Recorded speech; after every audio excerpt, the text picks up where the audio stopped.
Welcome back to another episode of Decentralized Chain. It's Feroz, and in today's episode, we are going to be talking to the co-founder of Vispx Launchpad. Now, if you're not familiar with this Launchpad, it's a new Launchpad coming to the market, specifically focused on gaming. Now, wait, before you think gaming is done, Launchpads are done, think again.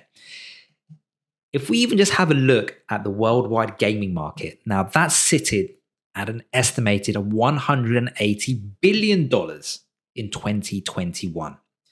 And within that segment, we also have a huge chunk from play to earn blockchain based games, right? So the blockchain space clearly here is also getting a significant market share for blockchain gaming. And rightly so, because NFT games have actually generated around 2.3 billion in the last 3 months of 2021 alone. So what does that tell you? That tells you that blockchain gaming is here to stay. There's a big portion of that market that can actually be consumed by blockchain games. And what we're really looking for is how do you get access to these games before they pop? And obviously that's where you get them from Launchpads. This is where Launchpads come in. Launchpads are there to help incubate projects, to help bring projects to the foresight. And specifically, Vispx is focused on the gaming industry. Now, more interestingly enough, as we spoke about NFTs, the really cool part about Vispx is when we have other launchpads, you are required really to purchase a number of tokens, buy an X amount. If you're too late to the game, you're buying those tokens, the price is going up, and the likelihood is you are in with a slim chance of being able to land a whitelist spot for those IDOs. So it is pretty much all game of chance. Whereas with Vispx, what they're doing is actually they have these really cool NFTs that they're producing. And by having access to these NFTs, it gives you access to the actual IDO straight away. There's a number of different NFTs from common to rare to elite. And the best part is we are giving away 3 NFTs as part of this episode. So make sure you comment below because that's one of the requirements. Drop your Ethereum address and you may well be in with a chance to earn one of these NFTs. But more importantly, these NFTs will give you access to the IDOs and the IGOs, so you don't have to buy tokens in order to participate. You get access to yield blocks as well. So the idea behind this is that you're also able to generate actual yield from holding those NFTs. And obviously you get exclusive access to the DAO, as well as gaming project perks from tokens, early access, etc. So definitely drop a comment below, put in your Ethereum address, and you may well be selected for one of these NFTs. And also, we are also doing a competition on Gleam, so you can also have a chance to win one of 200 whitelist spots. Just follow the Gleam link below, fill out all the relative details, and obviously you may well get selected to earn one of those whitelist spots. Now, that's enough about me talking about Vispx. I think it's so much better if we actually talk to the co-founder, Ash Harris, about exactly what Vispx is. And obviously, if this is the first time you're here and you want to learn more about crypto, whether it's news, insights, or analysis to help you get that edge, start now by hitting the subscribe button below. Hit the bell notification icon and the like button while you're at it. Certainly helps the channel grow, helps us get noticed. And also, why don't you come along and join us in the Telegram community? Plenty of content and alpha being shared there as well. And I will see you on the other side. Ash, welcome to the show. How are you doing, my man? Doing good, hyped, pumped for our kind of mint date and stressed at the same time. Yeah. So it's a bit of an emotional roller coaster. But yeah, man, doing good. No, well, look, I mean, obviously we're going to talk about Vispx because, that's what we're here to talk about. But before we do, I think for our viewers, why don't you tell us a little bit about yourself, man? Yeah, so I'm from Australia, currently based in Thailand. I did 18 years in aviation, got the opportunity to travel the world.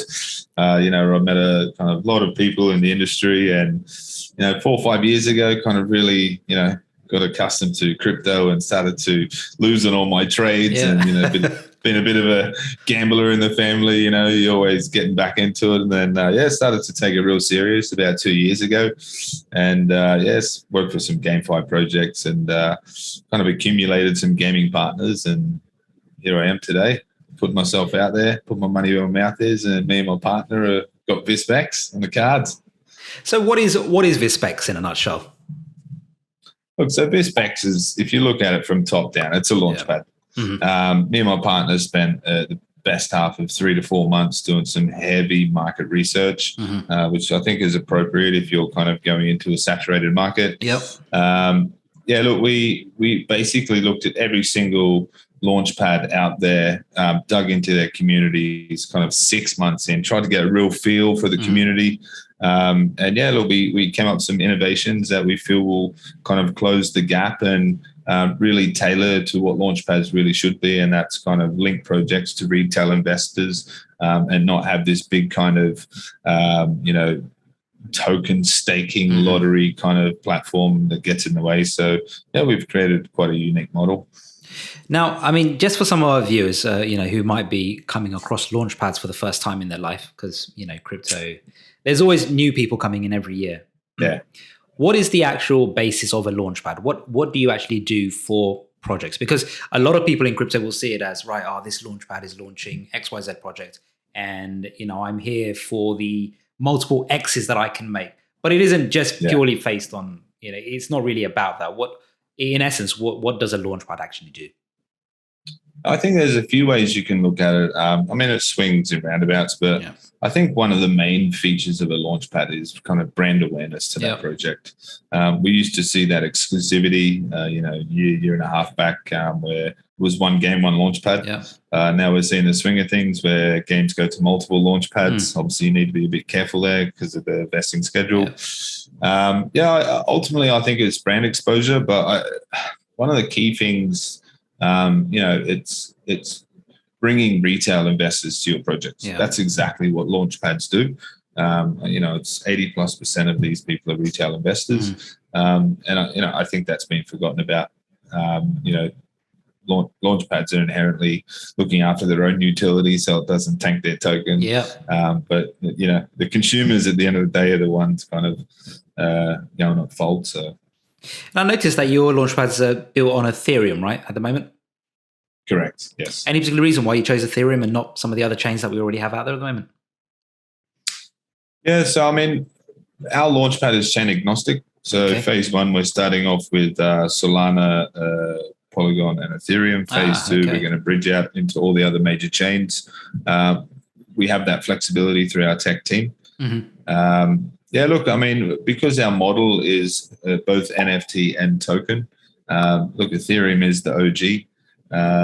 But we were originally going to launch on Polygon, but whichever way you look at it, the volume is not there.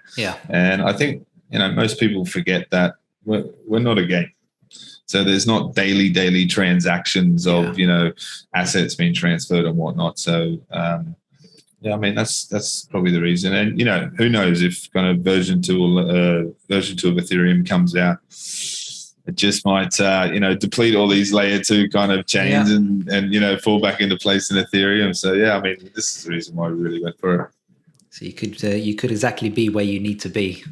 When exactly, mate, So, before let's talk a bit about your sort of unique selling point then, because, this, as you mentioned before, launchpads, they are somewhat saturated in this space. We do have quite a few, but clearly there must be something that you spotted in the market that kind of distinguishes yourself from the rest of them. So let's talk a bit more about that. Yeah, 100%. So 50% of our model is through our NFTs. So we have a supply of 6,000 of them, limited, and holding this one NFT or 2 NFT, doesn't really matter, basically gets or allows users who's holding these NFTs to have unlimited participation in all the IDOs. And what that does is, if you had 5 projects going off in 1 week, dear help me God, I hope we don't in this market. But if let's pretend for a time now it's a bullish market. Inherently, launchpads, you cannot reach all of these gaming projects all at once, right? So, you hold our NFT, XBorg NFT, and then you can go ahead and participate in all of them. Obviously, the more NFTs you have due to the rarity and the attributes, kind of increases your buying power into the investment pool. I think these are one of our really good selling points. the reason why we went to the kind of NFT way is, one, the barrier of entry, but two, you'll be surprised that the NFT community, they are still not aware of crypto. I'm not speaking for everyone, but definitely the discussions we've had, they don't know what IDO is. They don't know anything about crypto, but they are investors, NFTs. Yeah. And so the same kind of concept, if you will, is on that side. Obviously not investing schedule with an NFT. So essentially what we're doing, we're creating a whole new buying market. So now we're saying to NFT holders, here you have something that you can invest into IDOs, and you're creating more buyers, bringing more buyers into market. Second selling point I would probably say is holding the NFT. We've got something very unique. I've yet to see it on the market. It's called the yield box. So what we're doing, every single project that we inject through our ecosystem or Launchpad, we're investing in their tokens.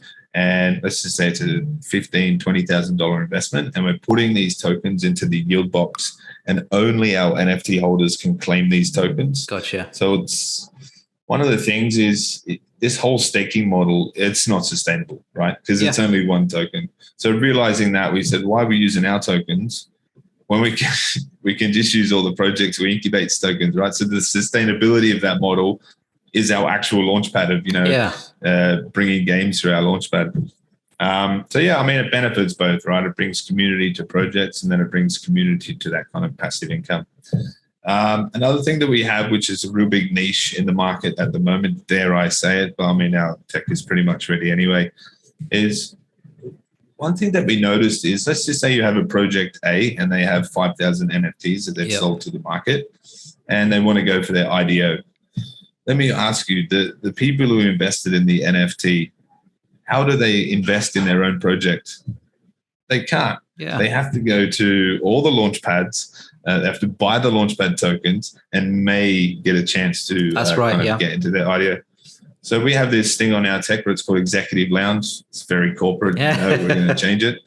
But what we do is we basically give our tech to projects, and we get their NFT contracts and we upload it in the back end. And then we allow their NFT holders to invest into their project, kind of like bringing extra utility to their NFTs and kind of bringing that community and project closer together.